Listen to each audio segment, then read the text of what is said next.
श्री शिवाय नमस्तोभ्यम। हर हर महादेव। जैसा कि आप सब जानते हैं, छत्तीसगढ़ राज्य के नवा रायपुर में पंडित प्रदीप मिश्रा जी द्वारा श्री श्रावण शिव महापुराण कथा प्रारंभ हो चुकी है। आज प्रथम दिन की कथा थी। ये कथा जो है 5 दिवसीय शिव महापुराण कथा है, जो कि 12 अगस्त से लेकर 16 अगस्त 2024 तक आप इसको आस्था चैनल व यूट्यूब चैनल के माध्यम से सीधा प्रसारण देख सकते हैं। तो आज की कथा में गुरुजी ने 13 अगस्त को कल यानी कि श्रावण का नया उपाय बताया है, जो कि रोग मुक्ति का उपाय है। आज की कथा में आज 12 अगस्त पहले दिन की कथा में गुरुजी ने विशेष जानकारियां दी हैं, जिनके बारे में हम इस वीडियो में आगे बात करने वाले हैं। इसमें उपाय और उचित जानकारियां बताई जाएंगी। तो चलिए शुरू करते हैं वीडियो को। उससे पहले आपसे छोटा सा निवेदन है, अगर आप चैनल पर पहली बार आए हैं, चैनल को लाइक सब्सक्राइब शेयर ज़रूर कीजिएगा। इस चैनल पर आपको रोज प्रतिदिन नए नए वीडियोस मिलते रहते हैं। तो चलिए जानकारी को शुरू करते हैं। आज की पहली जानकारी में पूज्य गुरुदेव ने क्या कहा है। इसने गुरुजी ने जहाँ पर कथा हो रही है ना नवा रायपुर में, वहाँ के बारे में कहा है। गुरुजी ने बताया है कि जहाँ पर कथा हो रही है वहाँ आसपास का वातावरण इतना ज़्यादा शुद्ध है कि आसपास कोई भी शोर शराबा, कोई भी बस या गाड़ी की आवाज़ नहीं है। यहाँ पर चारों तरफ हरियाली ही हरियाली है।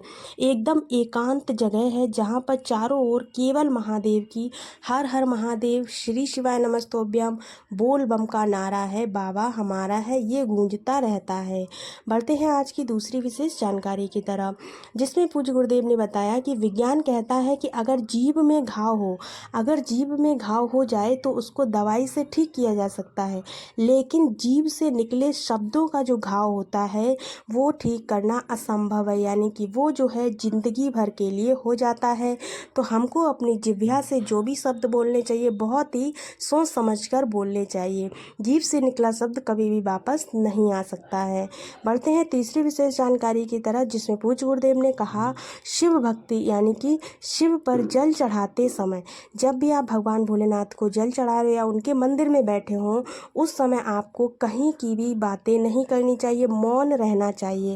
यानी कि पूजा करते समय या फिर पूजा के लिए जाते समय आपको मौन रहना चाहिए। बढ़ते हैं आज की चौथी विशेष जानकारी की तरफ। चौथी जानकारी में पूज्य गुरुदेव ने 4 चीज़ें बताई हैं। पहली चीज़ है नौकरी लोग करते हैं, तो नौकरी करने वाला जो व्यक्ति होता है वो अपने परिवार के 9 लोगों का पेट भर लेता है अच्छा खासा। इसी तरह से दूसरी आती है चाकरी करने वाला व्यक्ति घर में 4 लोगों का पेट आराम से भर लेता है। तीसरा आता है तनख्वाह का मतलब होता है तन के बराबर कमाना, यानी कि उससे कोई भी ऊपरी नहीं हो पाता है, तन के बराबर ही कमा सकते हो। चौथा होता है वेतन अर्थात सब चला जाता है, वेतन ही हो जाता है वो तो। बढ़ते हैं आज की 5वीं विशेष जानकारी की तरफ, जिसमें पूज्य गुरुदेव ने बताया शंकर भगवान पर चढ़ाया हुआ जो जल होता है वो पीने से 3 तरह के ताप जो है वो नष्ट हो जाते हैं। शंकर भगवान पर चढ़ाया हुआ जो जल होता है उसको सभी को पीना चाहिए, कोई भी उसमें दो राय नहीं है। यदि आपको लगता है कि ऐसा कुछ है तो आप गीता प्रेस गोरखपुर की शिव महापुराण कथा की जो किताब है उसको लेकर आइए घर पर, उसको खुद पढ़िए, जिससे कि आपको विश्वास हो जाए। जिस घर में शिवलिंग होता है उस घर में 33 कोटि देवी देवता हमेशा विराजमान रहते हैं। बढ़ते हैं आज की 6वीं विशेष जानकारी की तरफ। शंकर पर चढ़ी हुई भस्म जो होती है ना, वो भस्म कोई मामूली भस्म नहीं होती है। अगर शंकर पर चढ़ी हुई भस्म मिल जाए तो उसका जीवन में कल्याण कर देती, जिस व्यक्ति को भी मिल जाती है उसके जीवन का कल्याण हो जाता है। इस भस्म को किसी भी चीज़ में करके आप रख लीजिए, कभी भी कोई दिक्कत परेशानी हो तो इस भस्म को लगा लीजिए, आपकी समस्या ज़रूर दूर होगी।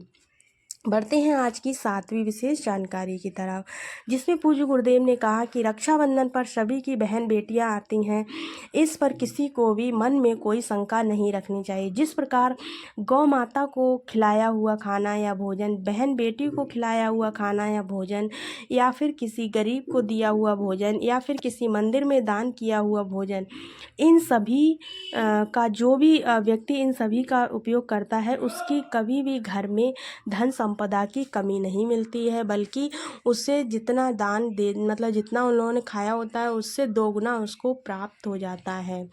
बढ़ते हैं आज की 8वीं विशेष जानकारी की तरफ। 8वीं जानकारी में पूज्य गुरुदेव ने कहा 17 अगस्त को कांवड़ यात्रा है जो सीहोर से कुबरेश्वर धाम तक जाएगी, जो कि शिमला नदी से होकर कुबरेश्वर धाम पहुंचेगी।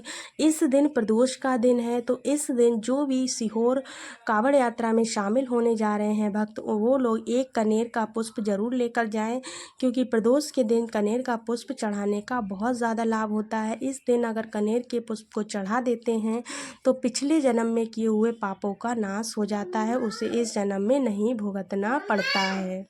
बढ़ते हैं आज की 9वीं विशेष जानकारी की तरफ, जिसमें पूज्य गुरुदेव ने एक अचूक उपाय बताया है जो कि कल 13 अगस्त मंगलवार के दिन करना है। ये रोग मुक्ति उपाय है।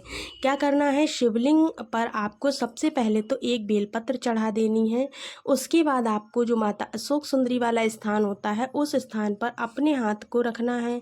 हाथ को रखकर अपने मन की इच्छा यानी कि जो भी रोग है उससे मुक्ति पाने की इच्छा आपको बोल देनी है।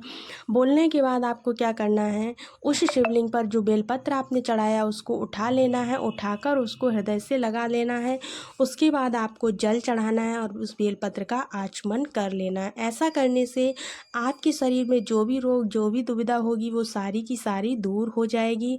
उम्मीद है दोस्तों आज की वीडियो की सभी जानकारी आपको अच्छी लगी होगी। अगर थोड़ा सा भी वीडियो उपयोगी रहा है तो आप चैनल को लाइक सब्सक्राइब शेयर कीजिए और कमेंट्स बॉक्स में हर हर महादेव ज़रूर लिखिए। मिलते हैं नेक्स्ट